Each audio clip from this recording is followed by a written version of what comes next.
2018 മഹാമാരിയുടെ കാലത്താണ് Munnar government college തകർന്നു പോയത്. നിലവിൽ TDPCയുടെ ഉടമസ്ഥതയിലുള്ള കെട്ടിടത്തിൽ താൽക്കാലിക സംവിധാനത്തിൽ പ്രവർത്തിക്കുന്ന മൂന്നാർ സർക്കാർ കോളേജിന് സ്വന്തം കെട്ടിടത്തിലേക്ക് മാറാൻ വഴിയൊരുങ്ങുന്നു. കോളേജ് നിർമ്മിക്കുവാൻ ആവശ്യമായ ഭൂമി ഉന്നത വിദ്യാഭ്യാസ വകുപ്പിന് കൈമാറിക്കൊണ്ടുള്ള ഉത്തരവ് പുറത്തിറങ്ങി. മൂന്നാർ ദേവികുളം റോഡിൽ ബൊട്ടാണിക്കൽ ഗാർഡന് സമീപമായിട്ടായിരുന്നു മുൻപ് മൂന്നാർ ഗവൺമെന്റ് കോളേജ് പ്രവർത്തിച്ചു വന്നിരുന്നത്. 2018 കോളേജ് കെട്ടിടം തകർന്നതോടെ കോളേജിന്റെ പ്രവർത്തനം ഇവിടെ നിന്നും മാറ്റപ്പെട്ടു. മൂന്നാറിൽ തന്നെ ഒരുക്കിയ താൽക്കാലിക സംവിധാനത്തിലാണിപ്പോൾ കോളേജിന്റെ പ്രവർത്തനം മുന്നോട്ടു പോകുന്നത്. മൂന്നാറിൽ പുതിയ കോളേജ് കെട്ടിടം നിർമ്മിക്കുവാൻ പറ്റിയ സ്ഥലം കണ്ടെത്തുക എന്നത് വലിയ വെല്ലുവിളിയായിരുന്നു. ഈ പ്രശ്നത്തിനാണിപ്പോൾ പരിഹാരമായിട്ടുള്ളത്. കോളേജ് നിർമ്മിക്കുവാൻ വേണ്ടുന്ന ഭൂമി ഉന്നത വിദ്യാഭ്യാസ വകുപ്പിന് കൈമാറിക്കൊണ്ടുള്ള ഉത്തരവ് പുറത്തിറങ്ങി.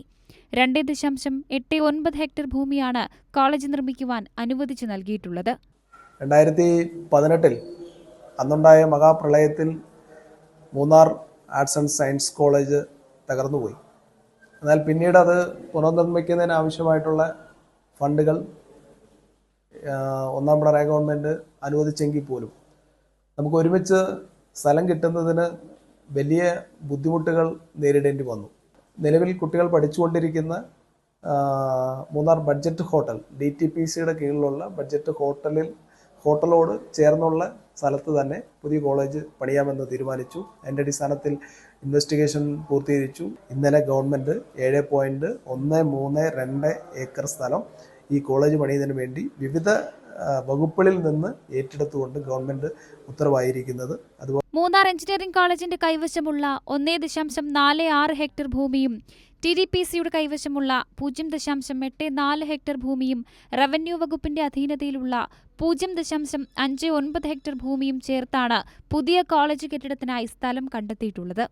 1 വർഷത്തിനുള്ളിൽ നിർമ്മാണ ജോലികൾ ആരംഭിക്കണമെന്നതടക്കമുള്ള നിബന്ധനകളും സ്ഥലം കൈമാറിക്കൊണ്ടിറങ്ങിയ ഉത്തരവിലുണ്ട്. മുൻപ് ഉന്നത വിദ്യാഭ്യാസ വകുപ്പ് മന്ത്രിയടക്കം നേരിട്ടെത്തി കോളേജ് നിർമ്മാണവുമായി ബന്ധപ്പെട്ട വിഷയത്തിൽ ഇടപെടൽ നടത്തിയിരുന്നു. കോളേജ് കെട്ടിടം നിർമ്മാണത്തിന് ആവശ്യമായ ചെലവിലേക്കുള്ള തുക നേരത്തെ തന്നെ ബഡ്ജറ്റിലൂടെ വകയിരുത്തിയിരുന്നു. ഭൂമി ലഭ്യമായതോടെ തുടർ പ്രവർത്തനങ്ങളിൽ വേഗത കൈവരിച്ച് കോളേജിനായി പുതിയ കെട്ടിടം വൈകാതെ യാഥാർത്ഥ്യമാകുമെന്ന പ്രതീക്ഷയാണ് ഉയരുന്നത്. കൈരളി ന്യൂസ്, ഇടുക്കി.